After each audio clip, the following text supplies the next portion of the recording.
Hi friends, welcome to Satvika world channel. ఎలా ఉన్నారు అందరూ? బాగున్నారా?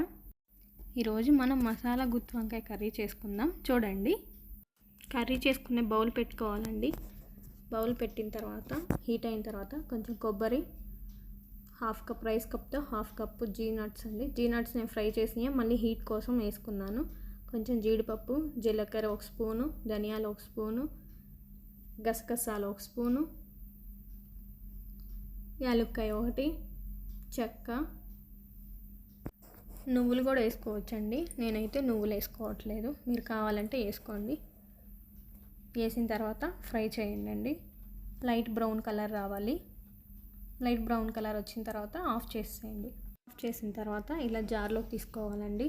జార్లోకి తీసుకొని బాగా మిక్సీ పట్టుకోవాలి, బాగా మెత్తగా వచ్చే వరకు. మెత్తగా వచ్చిన తర్వాత కొంచెం వాటర్ పోసుకోండి. వాటర్ పోసుకొని మళ్ళీ మిక్సీ పట్టండి.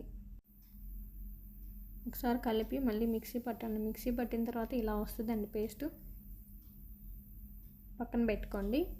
ఒక బౌల్లో వాటర్ తీసుకొని సాల్ట్ వేసి ఇలా కట్ చేసుకోవాలండి. హాఫ్ కట్ చేసుకోవాలి, 2 సైడ్స్. కట్ చేసుకున్న తర్వాత ఒకసారి లోపల చెక్ చేసుకోండి, పాడైపోయిందా లేకపోతే మంచిగా ఉందా అని.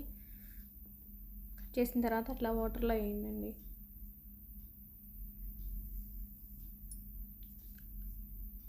ఇలా మొత్తం కట్ చేసుకొని వాటర్లో వేసుకోవాలి. ప్యాన్ తీసుకొని అందులో 3 టేబుల్ స్పూన్ ఆయిల్ వేసుకొని ఆయిల్ హీట్ అయిన తర్వాత పోప్ సీడ్స్, రెడ్ చిల్లీ వేసి ఫ్రై చేయాలి.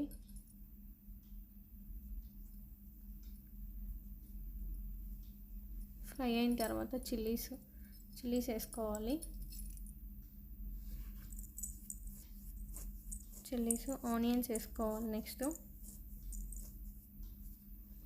ఆనియన్స్ కూడా కొంచెం ఫ్రై అవ్వాలండి. ఫ్రై అయిన తర్వాత జింజర్ గార్లిక్ పేస్ట్ వేసుకోవాలి.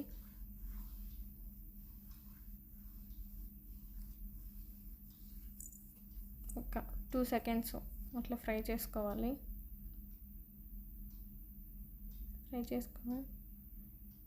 నెక్స్ట్ ముందుగా మనం పేస్ట్ చేసి పెట్టుకున్నాం కదండి, అది వేయాలి. వేసి ఒకసారి కలపాలండి. బాగా పచ్చివాసన అనేది పోవాలి. కలిపిన తర్వాత 1 స్పూన్ పసుపు వేసుకోవాలి. Salt 1 spoon, chilli powder 2 spoons వేసి కలపాలండి. ఇట్లా బాగా కలిపిన తర్వాత కొంచెం బ్రౌన్గా వస్తుంది. ఆయిల్ అంతా బయటకు రావాలండి, స్మెల్ అంతా పోయి, పచ్చి స్మెల్ పోయి. అట్లా వచ్చిన తర్వాత చింతపండు రసం అండి. నేనైతే కొంచెమే తీసుకున్నా చింతపండు రసం. కొంచెం పోసి ఒకసారి కలపాలి. కలిపిన తర్వాత వాటర్ పోసుకొని ఒకసారి మళ్ళీ కలిపి కొంచెం టేస్ట్ చూసుకోండి. టేస్ట్ చూసిన తర్వాత ఒకసారి కలిపి మూత పెట్టుకోండి. మూత పెట్టిన తర్వాత 5 మినిట్స్ ఉడకనివ్వాలి. 5 మినిట్స్ తర్వాత ఇలా ఉంటుందండి. ఇలా ఉడికిన తర్వాత ముందుగా మనం వంకాయలు ఫ్రై చేసి పెట్టుకున్నాం కదండి, అవి అందులో వేసేసేయాలండి. అందులో వేసి ఒకసారి కలపాలి.